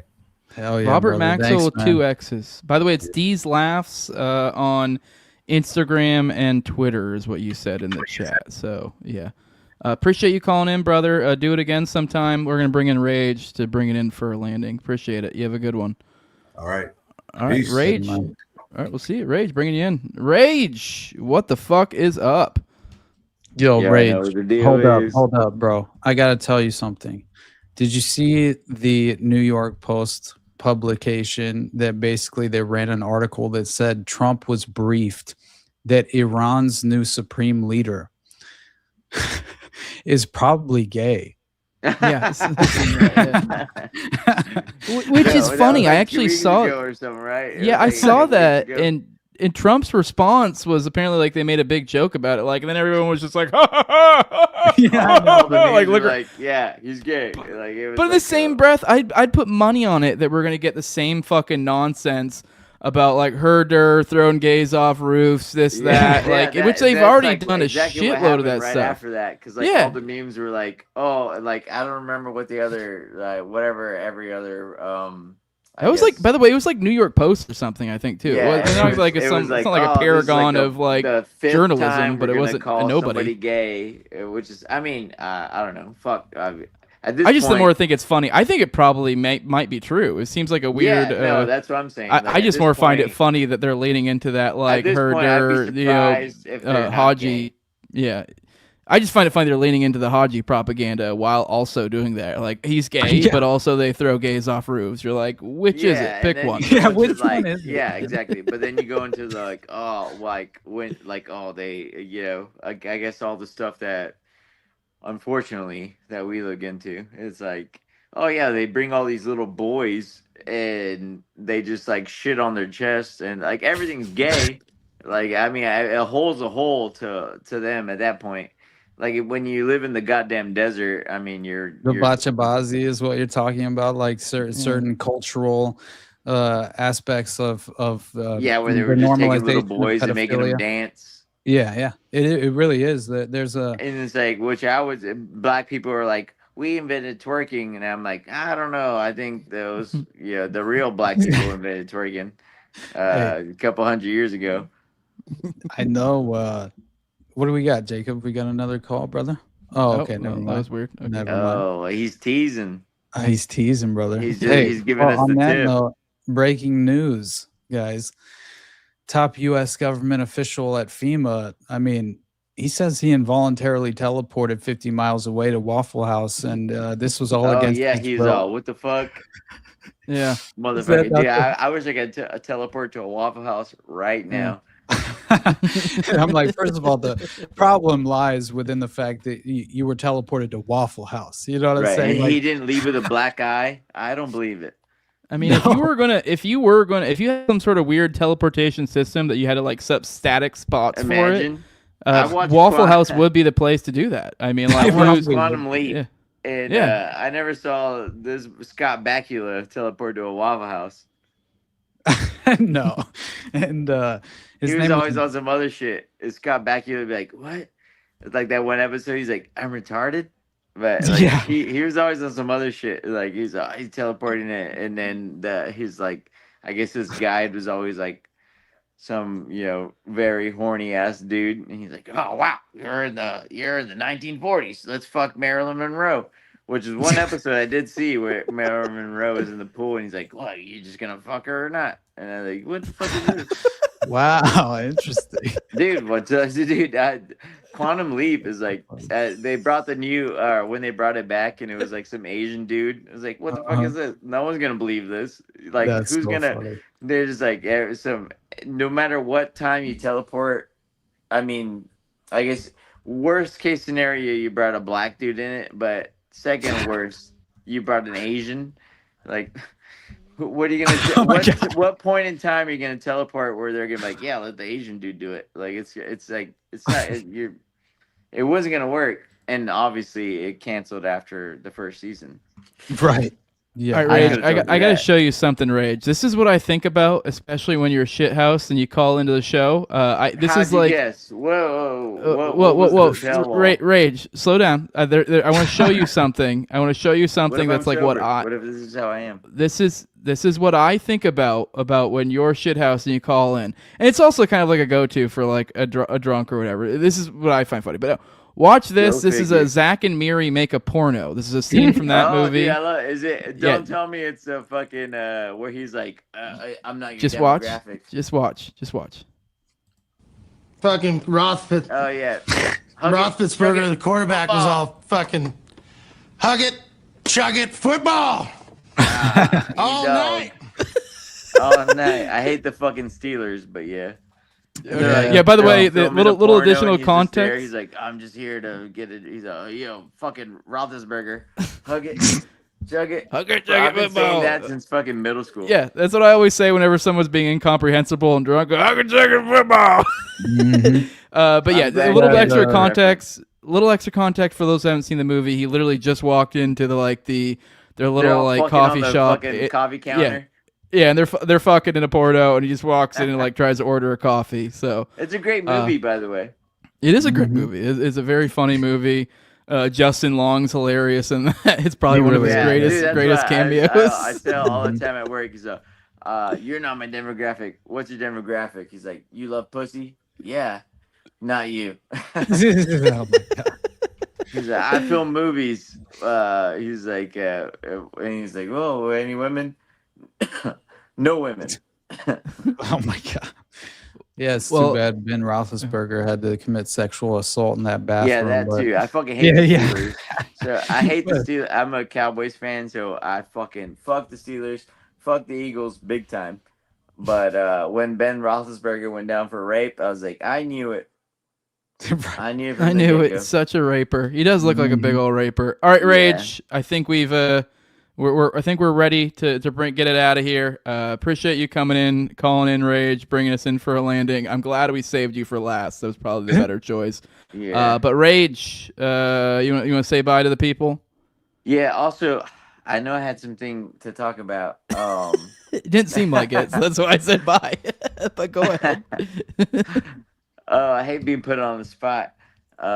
Shit. But it was, God damn it. Give me 1 second. Okay. All right, well, Ray just left. Dude. I don't know if this is like a weird joke or what's going on here. It was something. Can you hear me? No? We can hear you, yeah. Yeah, I can hear you. Fuck, it's probably weird. I'm probably just wasting my goddamn time. And all right. Well, I don't know what's going on here, Ray. Anyways, so we're just I don't know. Oh. Fuck. God damn it. I wrote it down. Don't worry, dude. There's a book in 1987. Okay. We're getting there. It was called After the Ball. And they're talking about, I guess, bring like simmering in the gay shit, and the book's called After the Ball, which I don't know. That just like has to be like some kind of innuendo, but they're basically, I don't know. Long story short, they're like, well, if we let the straight people. They're like, if we get them used to being wet, they're not gonna bitch about us turning off, the faucet. Like, if we just keep it on, they're like at a certain time they're gonna get used to being wet. And this is me drunkly ranting about it. But that's like what it came to it as far as like how they're trickling in gay shit, and it's neither here nor there. I have a lot of gay friends in there. What the fuck? But it's like Oh my God, how they're man. trickling into putting in all the extra shit and like in the movies, and like why does every movie have to have a gay like how when you're growing up, it's like every episode maybe has like one gay person, but now everyone has to be gay, everyone has to be trans, and yada yada yada. I mean, it's a bad rant for me to go off on because it's great. That's your show for today, guys. It's just what came to my head right now. And all right, Rage, Jose put me on the spot. So here I we put are. you on the spot. You, I don't think this qualifies putting you on the spot, but I'm glad you came on the spot, Rage. We're gonna let you go. Go huck it, chuck it, football, buddy. But we love you. Come huck it, chuck it, football with us anytime. Just let us know that you're in that. You know what's crazy? I know this is all Jacob's fault. Oh my God. Oh, I thought you were going somewhere with that. Yeah, it's all Jacob's fault. He didn't keep us on format with our calls and intermission, and he let chaos take the fore. All right, Rage, we're gonna let you go. Love you, brother. Kicking you I'll be out before back. we get another in. Don't See you, worry. buddy. We're out of here. Austin, you ready to get out of here? Let's do plugs and get the fuck out. Good, buddy. Sounds good. All right, guys. You already know you can find me at the Underclass Podcast. Definitely subscribe to the YouTube and the Rumble. If you have the means, the Patreon as well. Other than that, I did think, did you want to use one of the Lego, basically the Lego themed state-sponsored Iran war propaganda videos as an outro? Because I thought, let's do it. Okay, let's do it. Because I thought that Yeah, there was a Wall Street Journal article that I just saw from the 22nd, I think it was, that ran with a headline that said the Lego themed Iranian propaganda winging its way around the internet is not an anomaly. It's a sign of how the global information wars are being waged. And then it goes into how Lego became a go-to meme of the propaganda wars. And that, again, I know we played last week, we played the original video from The Independent when they had published it, and we played it as an outro, so we didn't get to quite reference actively just the most extraordinary and ridiculous aspects of it. But the fact that you have Bibi Netanyahu just like running, fleeing from danger in these tunnels, right? And yeah, you have these like Hasidic Jews who are basically crying while they're fleeing from drone strikes and things of that nature. It's just, again, a reflection of the cartoonish phase of reality we have truly entered. And this is something I was saying before the show. I would like to put in a request to the Iranian overlords here. If you can do the "Everything Is Awesome" song, but with Iranian propaganda and Iranian, little Lego people, that would be super hype. Just saying. But go on, Austin. Sorry. Honestly, no, you're good.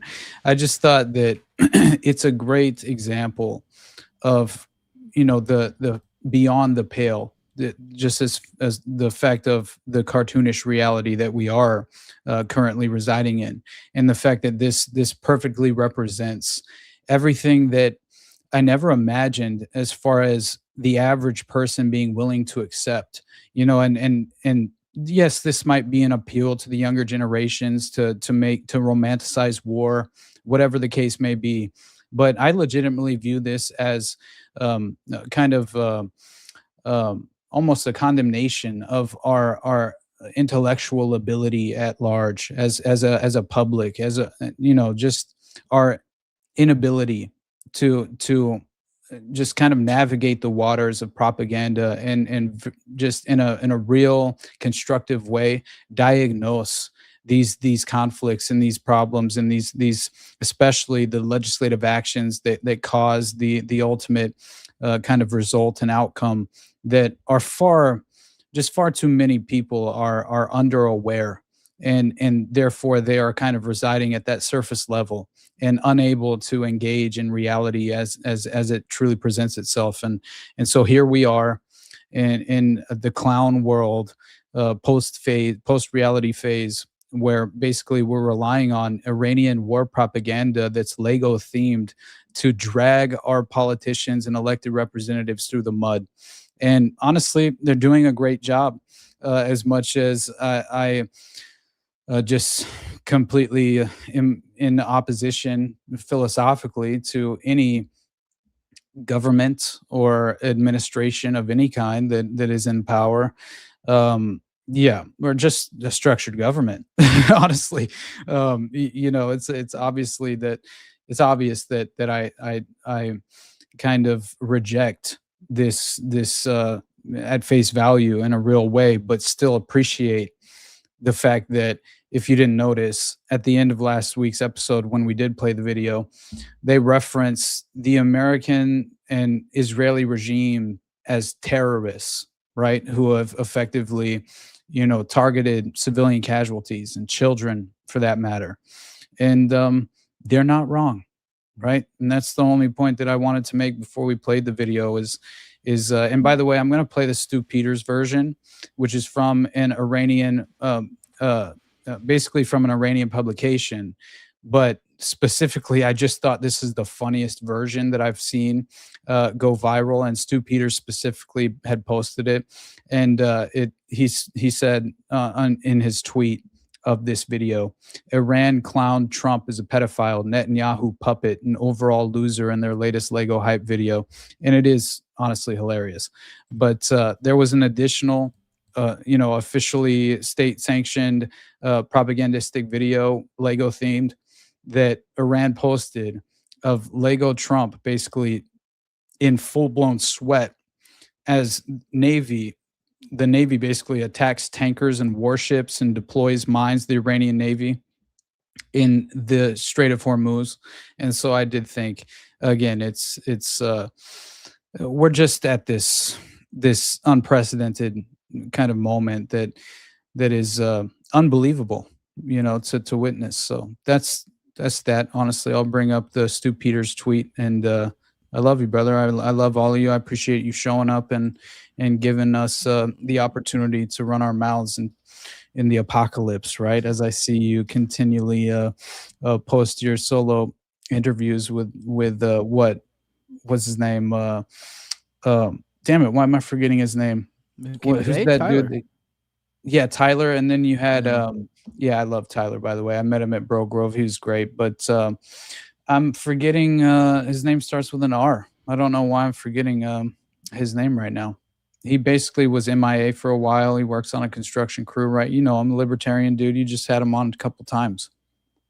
Why the fuck am I forgetting his name? A construction guy? I don't know. Oh, Reed. Yes, dude. Reed. Thank you. Reed Coverdale. Yeah, that's his name. I don't know why the hell it was escaping me. But anyway, I love the title for your conversations with Reed. And because it's just so poignant and applicable to the current moment. And it does feel like we're just having a casual conversation with a buddy during the apocalypse, right? And it's just kind of extraordinary to I don't know, witness again firsthand. So I love you, brother. I love you too. Let me drop my plugs before we play that real quick. Do your thing. For those who want to support what I'm doing over here, leave a like, share, subscribe, comment, leave a 5-star review on iTunes or Spotify. You can find the show on YouTube, Rumble, all the major audio podcatchers, and Twitter as well. On Twitter, that's at TowerGangJose. Everywhere else, that's the No Way Jose podcast. Just search it up. You'll find me there. For those who want to support me, the best way you can, you do the money over at patreon.com/NoWayJose2020. The lowest level is $2. That gives you access to early episodes. I try to do about 1 to 2 of those per week. Give you guys access to those early episodes. Try to keep about 3 to 4 behind the paywall at any given time. You can also get access to ad-free RSS feed. You get access to Telegram. You get access to pre-show, post-show, and video calls on this show right here, Already Dead, which is on Tuesdays at 9:30 p.m. Eastern. I also give a big shout out to my sponsors, which is the highest level of my Patreon, which little fun. Hey, the guy we were talking to earlier right here, Rex Crassus, says he's looking. He says if you guys are looking for a sponsor, if we're interested. I don't know what you mean by that, but definitely hit us up. I like money. Austin likes money. Assuming you have a nice product, I think we'll be on board with that. I don't know. I mean, obviously hit us up. I don't know if maybe you just mean like a patron sponsor. I'm open to whatever there. But the patrons are the ones I read off. The patron sponsors, the highest level of my Patreon. I read them off every episode as a big thank you for their support. Real quick, I just say a super chat coming in on the wire. GitHub Enoch sending in a $5 to either me or Austin. I'm not sure which one of us it is, but either way, thank you. He says, thanks, y'all. Thank you to you as well. And a big thank you to my Patreon sponsors, the highest level. Big thank you to Toad, my previous co-host and Tower Gang, at Leonard Toad, also at Brigade D's, at ZOVRCK, at _Invisiel, Tim Tuttle, at John Klebo, big fan of the show, Torn May, at Wayne Tackers, 100 Car for Kids, No Free Lunch, Jack, Mark Vestibule, and Jacob Wintergrad of the Biblical Anarchy Podcast. I'll catch you guys tomorrow around 11 a.m. Eastern, give or take, on the morning show, the Morning Dump. That's my daily show where I try to stream around 11 a.m. Monday through Friday. So pop in there if you want to hang out. But anyways, sorry, I know a lot of plugs there, but enjoy this outro. We'll see you guys on the next one. See you guys, already deadheads, on the flip side. Yeah. You crossed the ocean just to find your granny. Sacrifice your own boys for a lie. Listen. Yeah. Yeah. Make America great again. Yo, Tails, this shit crazy. Yeah. Make America great again now. We will see what happens, yeah. Watch this.